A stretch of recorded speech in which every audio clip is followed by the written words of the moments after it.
السلام علیکم ورحمۃ اللہ وبرکاتہ۔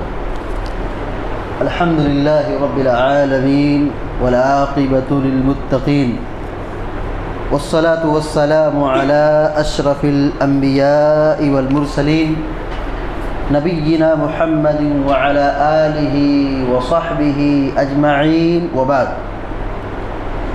فعن عبد الله بن عمرو رضی اللہ تعالی عنہما قال قال رسول الله صلی اللہ علیہ وسلم ان اللہ سيخلص رجلا من امتی على رؤوس الخلائق يوم القيامة فينشر عليه 99 سجلا كل سجل مثل مد البصر ثم يقول أتنكر من هذا شيئا أظلمك كتبتي الحافظون فيقول لا يا رب فيقول أفلك عذر فيقول لا يا ربي فيقول بلى إن لك عندنا حسنة فإنه لا ظلم عليك اليوم فتخرج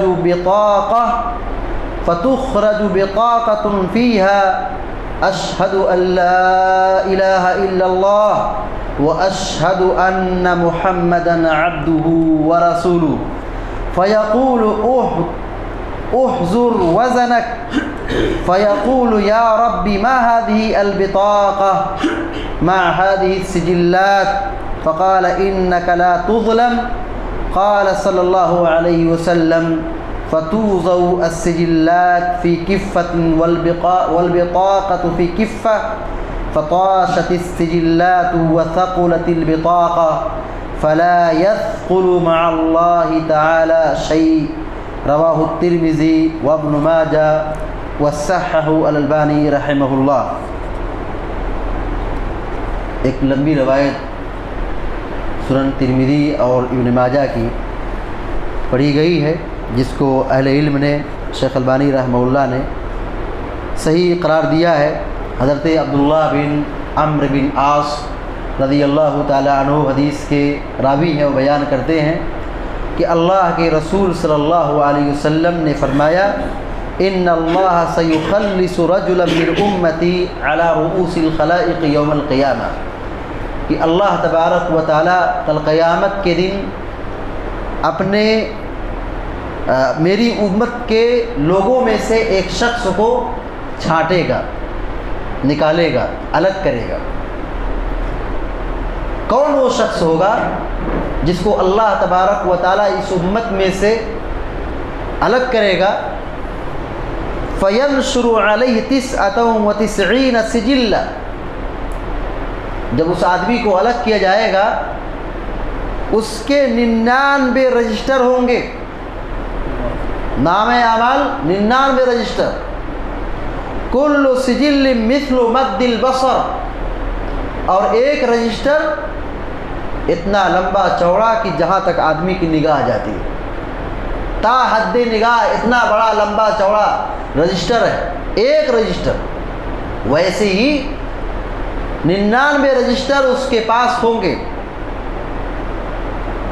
یعنی یہ گناہ کے رجسٹر ہوں گے۔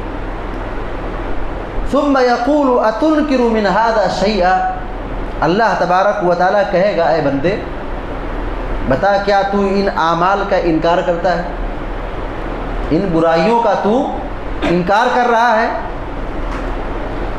اظلمك كتبتي الحافظون، یا تیرے اوپر میرے لکھنے والے نگران فرشتے تھے ظلم کیا ہے، تیری نیکیاں تھیں ان لوگوں نے برائیاں لکھ دی ہیں، ایسا تو نہیں ہے؟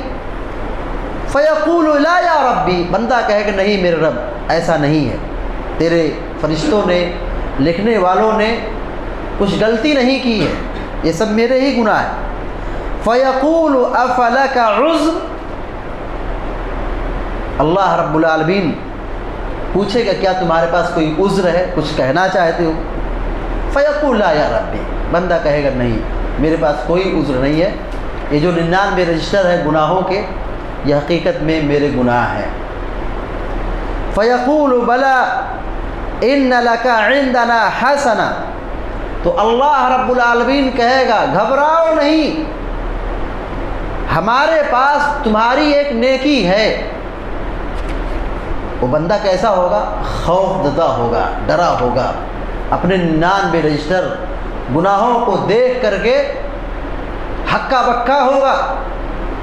اللہ رب العالمین کہے گا تمہاری ایک نیکی ہمارے پاس ہے، تم نے ایک نیکی کی تھی.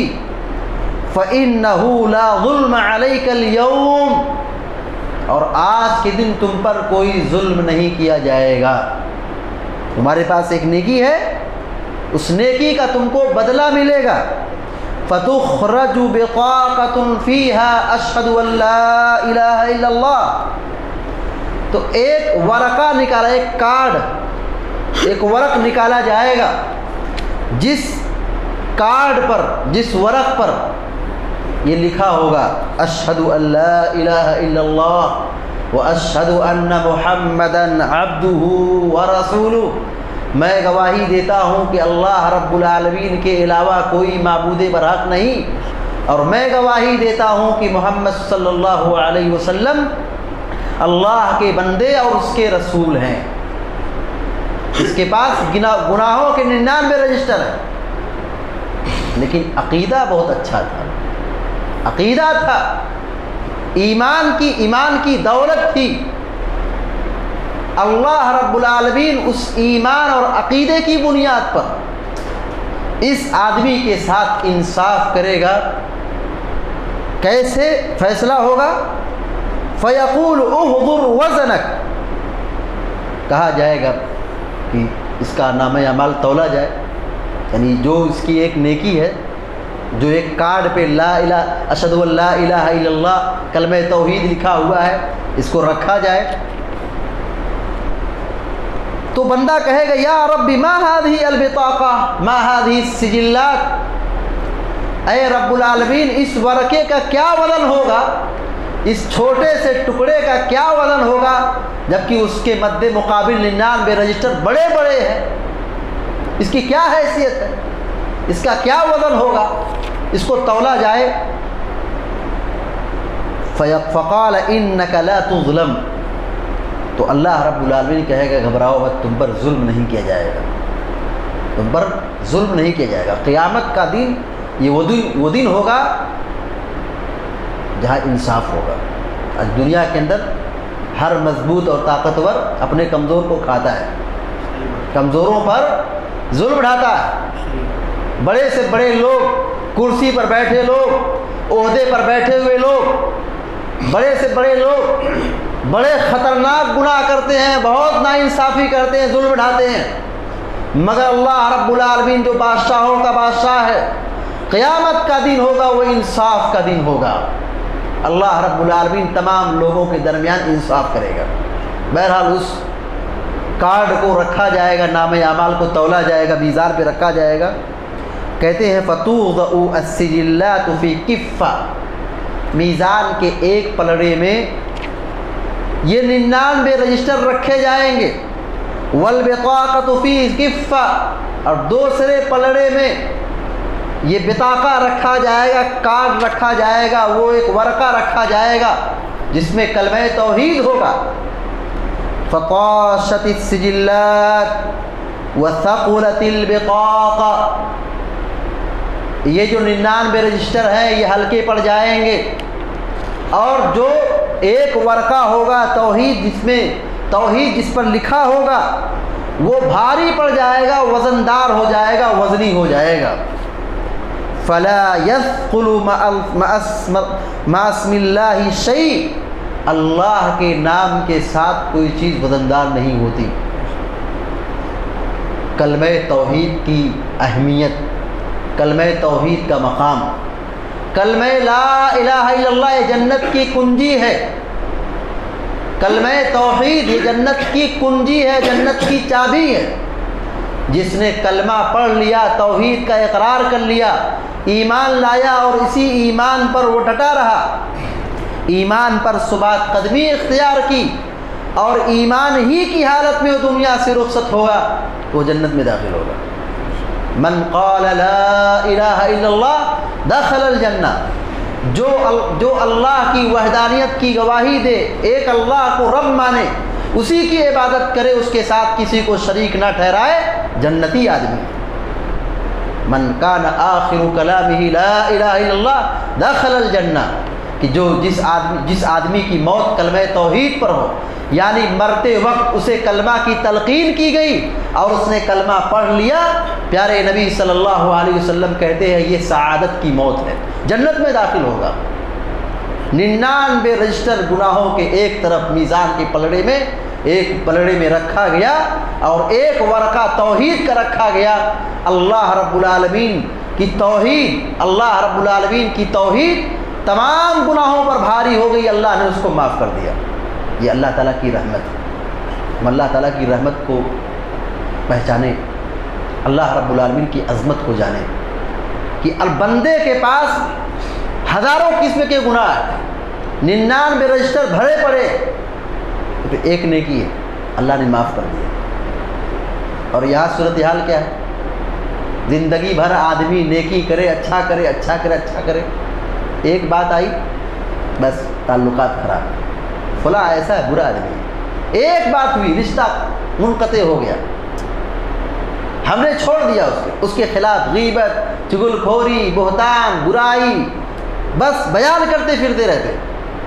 اللہ رب العالمین کی رحمت کو دیکھیں کہ اللہ ہر چیز پر قادر ہے، وہ اللہ تبارک و تعالی ہر چیز پر قادر ہے، جو چاہے کر سکتا ہے، مگر اللہ رب العالمین کی رحمت دیکھیے، 99 رجسٹر گناہوں کے، مگر اللہ تبارک و تعالیٰ اس کو معاف کر دیا۔ بتائیے اگر ہمارے سماج میں اگر ایسا آدمی ہے جس کی پوری زندگی گناہوں میں ڈوبی ہوئی ہو، ہمارا اس کا تعلق کیسا ہوتا ہے، ہمارا اس کا برتاؤ کیسا ہوتا ہے؟ ہم کسی کی ایک برائی کو، ایک کمی کو، ایک کوتاہی کو پکڑ لیتے ہیں تو چوراہے پر ننگا کرتے ہیں، کسی کی ایک خامی کو پہچان لیے بس اس کا ڈھنڈورا پیٹتے رہتے ہیں۔ اللہ کی رحمت دیکھیے، اللہ رب العالمین کی رحمت کو سمجھیے کہ ہمارا رب کتنا مہربان ہے، کتنا رحیم ہے، کتنا رحم کرنے والا ہے، کتنا معاف کرنے والا ہے۔ لیکن شرط کیا ہے کہ توحید ہونی چاہیے، توحید کی کوالٹی ہونی چاہیے، ایمان پر آدمی کی وفات ہونی چاہیے، توحید پر آدمی کا خاتمہ ہونا چاہیے۔ جو آدمی ایمان پر مرا اس کے لیے جنت ہے۔ اللہ تعالیٰ سے دعا کہ اللہ تعالیٰ ہم سب کو ایمان کی سعادت نصیب فرمائے اور ایمان پر ثبات قدمی عطا فرمائے، اور مرنے کے بعد ہم سب کو جنت الفردوس میں داخلہ نصیب فرمائے، آمین یا رب العالمین۔ اقول قولی ھذا واستغفر اللہ لی ولکم ولسائر المسلمین فاستغفروہ انہ الغفور الرحیم، وصلی اللہ علی نبینا محمد وسلم تسلیما کثیرا۔ السلام علیکم ورحمۃ اللہ وبرکاتہ۔